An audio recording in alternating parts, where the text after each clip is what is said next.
Kasi yung Republic Act 9851 ba yun? Hindi naman nabago.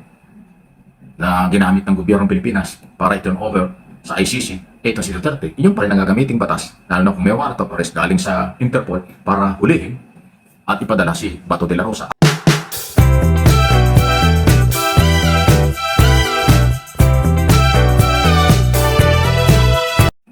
Ito po ang mga babantayan natin at pwedeng mangyari pagpasok ng bagong taon.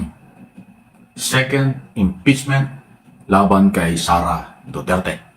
Kasi pagdating po ng February, expired na yung 1-year ban. So pwede na ulit mag-file at itutuloy po ng mga kongresista na i-file ito laban sa pangalawang Pangulo.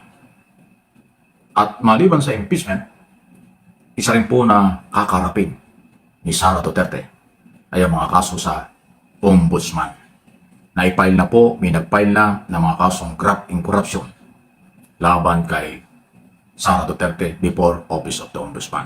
So itong dalawang ito, yung Ombudsman kung makakakuha ng probable cause ebidensya, diretso yan sa korte. Ito naman Kongreso, kung makikita nila ang mga ebidensya at basihan, papunta ulit yan ng Senado.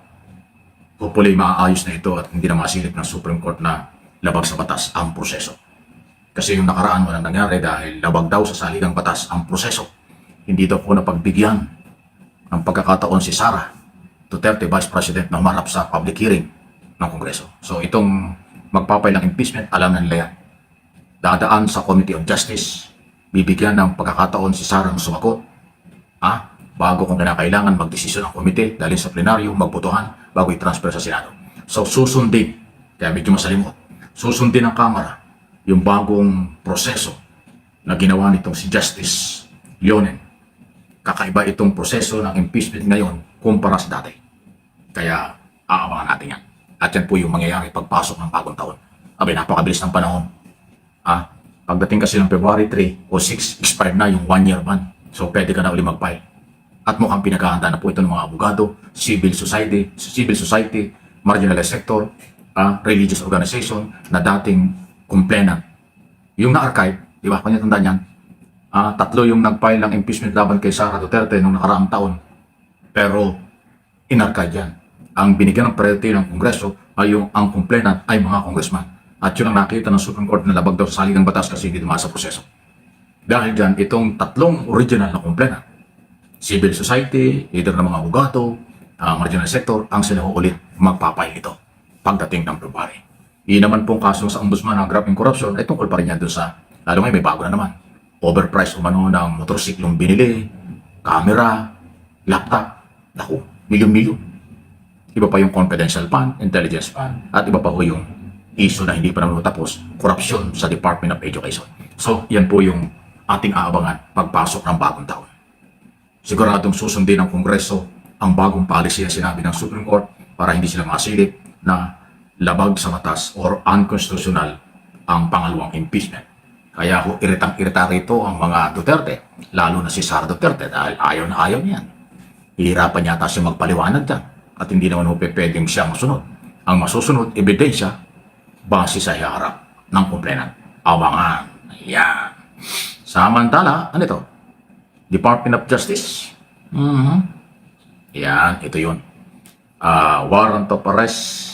Talagang masalimot itong warrant of arrest ni Senator Bato de la Rosa. Alam ba nyo, until now, wala pa rin natatanggap na kopya ang DOJ. Pero kung yung mga gugunita, yung mismong DDS na abogado si Harry Roque nagtatago at pugante dyan sa atin dahil nasa Europe, matagal na daw nasa gobyerno yung warrant of arrest. Sinusugan ni Harry Roque yung sinabi ni Remulla na merong warrant of arrest at actually meron siyang digital na copy, warrant of arrest. Pero sabi ng DOJ, especially si Attorney Polo Martinez, yung pala yung spokesperson, wala pa silang nakikitang black and white na order. Yan, palagay ko, nalilit lang ang DOJ, pero alam ko meron talaga yan eh. Kaya nga si Senator Bato hindi makalabas kasi alam niya pag lumabas siya, anytime pwede siyang hulihin. At hindi naman siya makakatanggi pagka sinahuli. Dahil kung may warrant of arrest, tuloy-tuloy yan. Kung anong ginawa kay Duterte, hindi nang gagawin sa kanya. Wala namang nabago. Kasi yung Republic Act 9851 ba yun? Hindi naman nabago. Na ginamit ng gobyernong Pilipinas para i-turn over sa ICC, itong si Duterte, yun pa rin ang gagamiting batas, lalo na kung may warrant of arrest galing sa Interpol para hulihin at ipadala si Bato de la Rosa at yung kanilang mga co-accused kapag lumabas na yung warrant of arrest. Ang pag-i-issue kasi ng warrant of arrest ng ICC, isa-isa lang eh. Hindi katulad sa atin, local court natin, national court natin, kung 10 yung akusado, 10 yung sama-sama yung 10 doon sa isang warrant of arrest. Ay yung palang ICC, iba yung International Criminal Court, isa-isa lang. Ino na si Digong, sunod si Bato, at yung mga susunod pang senador, susunod na kung sino-sino, ay isa-isa lang. Ganon. So, yun po ang nangyayari. So, abangan natin. Sunod na ating pag-usapan itong Commission on Election, COMELEC. Ang bagal talaga umaksyon ng COMELEC. Ang kontradaya na grupo ni na Professor Danilo Arao at iba pa, meron po silang formal na reklamo sa COMELEC tungkol kay Marcoleta, Senator Marcoleta, tungkol sa SOSE at SALN. Ngayon po, wala pa rin silang magawa eh. Kaya tuloy, yung kanyang grupo, nagpunta na rin ng Office of the Ombudsman. Kinasuhan na si Marcoleta, Senator Marcoleta, sa Ombudsman dahil sa discrepancy or magkakaiba doon sa Statement of Asset and Liabilities. 51 million lang ang asset ni isang senador. Pero ang kanyang nagastos sa eleksyon, so sa Statement of Contribution, mahigit na 112 million. So, yung case sa COMELEC for disqualification. Pero yun doon sa Ombudsman, criminal case, so magkaiba. Pero mas maganda maunang magdesisyon ang COMELEC. Di ba? Kasi ano man po ang magiging desisyon ng COMELEC, yun naman sa Ombudsman, hindi naman mapipigilan kasi ibang kaso yun. Dismissal or disqualification ng desisyon ng COMELEC kay Marcoleta, di at least alam ng tao kung ano nangyari at ginagawa nila. Wala eh. Sobrang bagal ko talaga. Pasintabi na sa COMELEC. Hindi ko alam, wala na sila. Ano, kakabalahan nila, wala namang eleksyon. Ang trabaho ng COMELEC, maghanda sa eleksyon.